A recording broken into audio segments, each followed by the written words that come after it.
지난 영상에서는 생후 6주차부터 수면 교육을 시작해 14일 만에 성공한 구체적인 방법을 밤잠과 낮잠 순서대로 전부 알려드렸는데요. 아이만 덩그러니 눕히고 나오는 모습을 보고 저렇게 아무것도 없이 재우다니 대단해요. 쪽쪽이는 왜 안 쓰셨나요? 와 같은 댓글을 정말 많이 남겨주셨어요.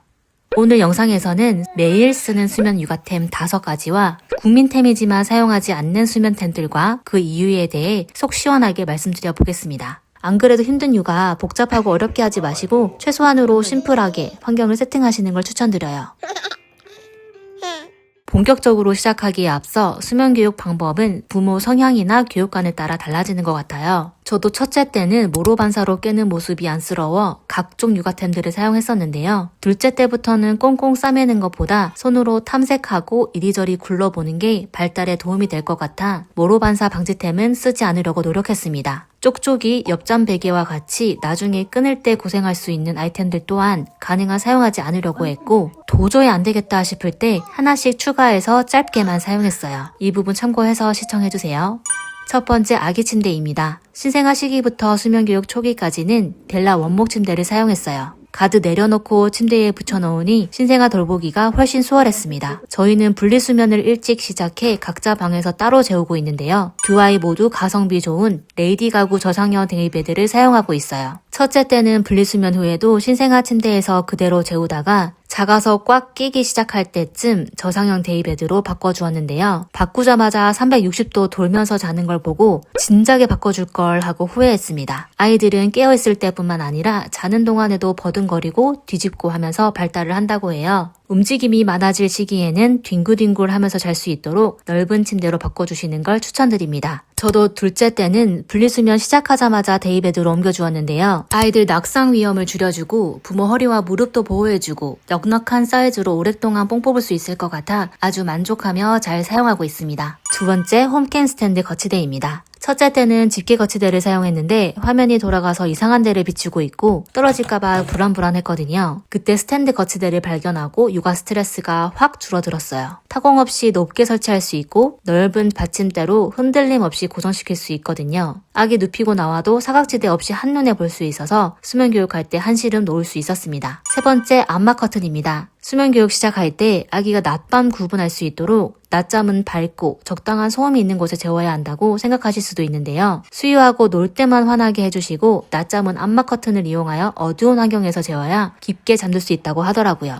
암막 커튼 제작하려고 알아보니 너무 비싸서 가성비 좋은 이케아 암막 커튼을 사용하고 있습니다. 작은 창문의 경우 다이소 암막 블라인드 추천드려요. 주의하실 점은 반드시 뒷면이 은박지로 된 걸로 구매하셔야 해요. 저는 처음에 잘못 구매해서 돈만 날린 슬픈 사연이 있습니다. 네 번째로 밤잠 기저귀 뭐 쓰는지도 많이 물어보셨는데요. 저는 하기스 맥스드라이 팬티형 사용하고 있어요. 옆잠 베개에서 재울 때 조금 새길래 다른 팬티형 기저귀도 사용해봤는데요. 하기스가 밴드 부분이 가장 짱짱하고 흡수력도 좋은 편이었어요. 결국 돌고 돌아 맥스드라이를 정착템으로 잘 사용하고 있습니다. 마지막으로 수면조끼입니다. 첫째 때 속삭에 덮어주고 나왔다가 얼굴을 덮는 위험한 경험을 한 이후로 22개월까지 침대 안에 정말 아무것도 없이 재웠어요. 그러다 수면조끼를 선물 받았는데 완전 신세계더라고요. 굴러다니다가 위도시 빠지는 경우가 많았는데 밤새도록 포근하게 체온을 유지해주는 꿀템이었습니다. 다음으로 짧게 사용한 수면템 2가지 소개해드릴게요. 첫 번째는 라라스 베개입니다. 라라스 이모님이라고 불릴 정도로 유명한 아이템이지만 우리 아기에게도 효과가 있을까 하는 생각에 선뜻 사지 못하고 있었는데요. 저희 부부가 준비가 되어 가던 중 친구가 선물로 보내주었습니다. 지푸라기라도 잡는 심정으로 사용한 첫날 저희 아기는 거부하더라고요. 그러다 서서히 적응하기 시작했고 한동안 잘 사용했지만 뒤집기 시작할 때는 빼는 게 좋다고 해서 3개월 때쯤 라라스 베개를 없앴는데 걱정과 달리 한 번에 바로 끊어낼 수 있었어요.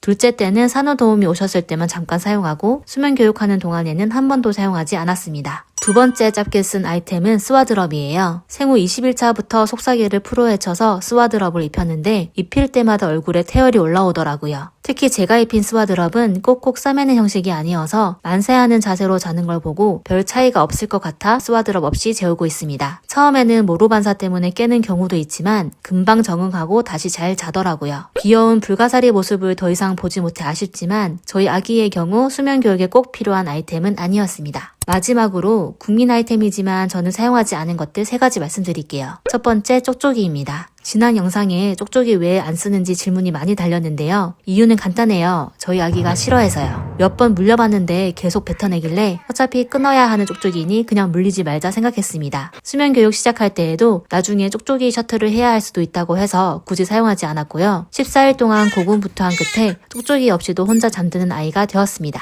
있으면 더 편할 수도 있지만 없다고 수면 교육 못하는 건 아니더라고요. 두 번째로 백색 소음기입니다. 첫째 때는 핸드폰을 발밑에 두고 백색 소음을 틀어주었는데요. 어느 날 들어갔더니 배터리가 나가 있는 상태에서 아기가 잘 자고 있더라고요. 그 이후로 백색 소음 틀어주지 않게 되었어요. 둘째는 태어나서 지금까지 한 번도 백색 소음 틀어준 적이 없는데 수면 교육하는데 전혀 문제 없었습니다. 백색 소음이 필요한지 여부는 아이마다 다를 수 있으니 참고만 해주세요.